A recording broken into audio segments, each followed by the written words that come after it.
What do recruiters look for when hiring a candidate for any position? Qualification, experience, perhaps a good reference. This is the norm. And then there is the New York Times, the newspaper that claims to seek the truth. It says so on their website, seek the truth.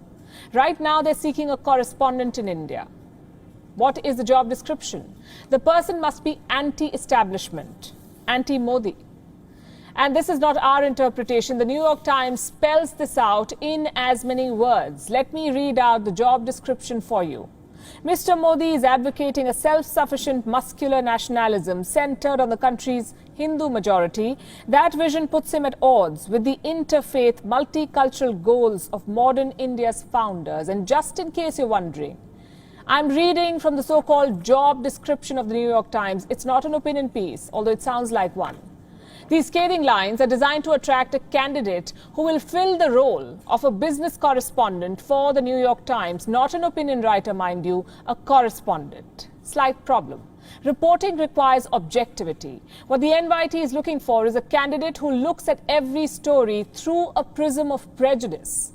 The job description says, and I'm quoting again, under Narendra Modi, its charismatic Prime Minister, India has moved to rival China's economic and political heft in Asia, drama playing out along their tense border and within national capitals across the region.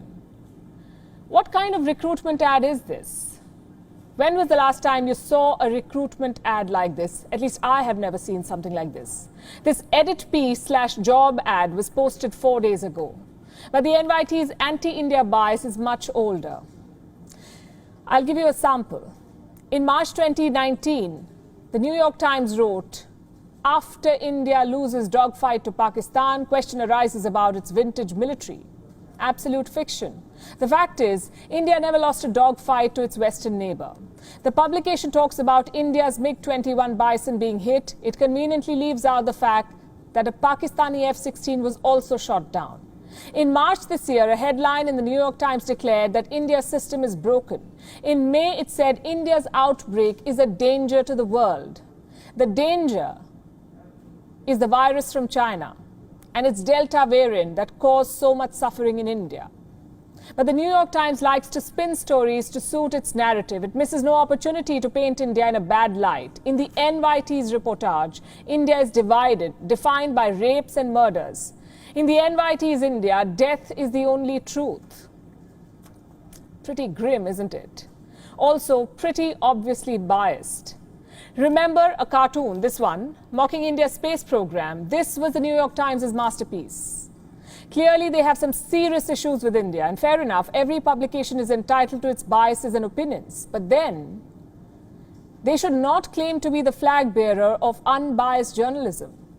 The New York Times cannot claim to seek the truth and help people understand the world while planting biased reporters in the world's biggest democracy and also writing op-eds on India's supposedly battered free press. It does not work that way, at least not in India. It may work in China.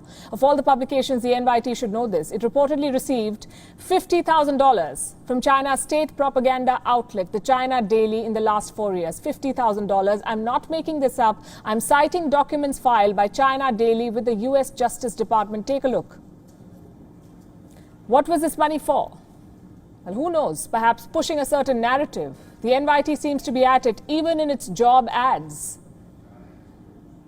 Well, I don't know about applicants, but the ad surely has not earned it any new readers.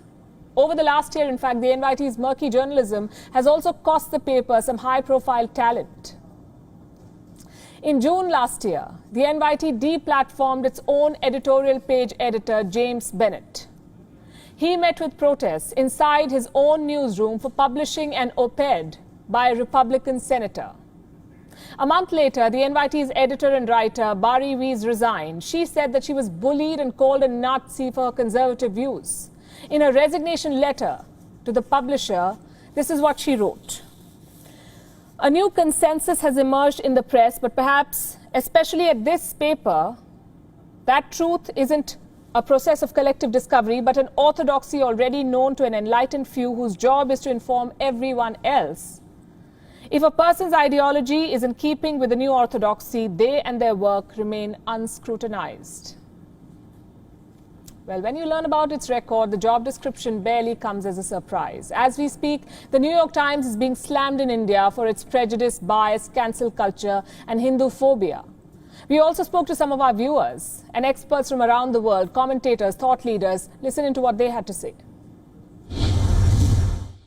The New York Times is transmitting to everyone that it's interested in a certain type of candidate with certain political views. I think the New York Times has got all the sort of, obsessions about the initial guilt, either by race or by nation or by history. And they say that they're very much decolonialists. But if you think they are Americans lecturing the rest of the world according to American ideas, and I think that's colonialism. I think it's unfortunate that the Times has really transitioned from having, a traditional liberal bias, which is not unusual in the media, of course, in the mainstream and corporate media in the U.S., but they've really transitioned from a liberal bias to taking on a really activist role. If this is actually meant to be true, the New York Times should be ashamed of itself. And I think quite a lot of Indians in America would be quite justified to go and take them to the court because it's a gross violation of human rights. To specifically make it as a prerequisite that a professional journalist must have to be with certain ideology, that too for a news daily like New York Times, is something shows that they don't want the alternate views to be published in their organization. You see, a publication does not need a correspondent on ground to churn out biased stories on India. They can be written from New York too, or from the Bahamas.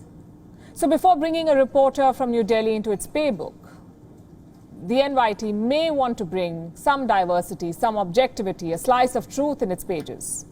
Because while India's future may not be at a crossroads, the future of journalism surely is, and the New York Times is not helping with this stinker of a job ad. WION is now available in your country. Download the app now and get all the news on the move.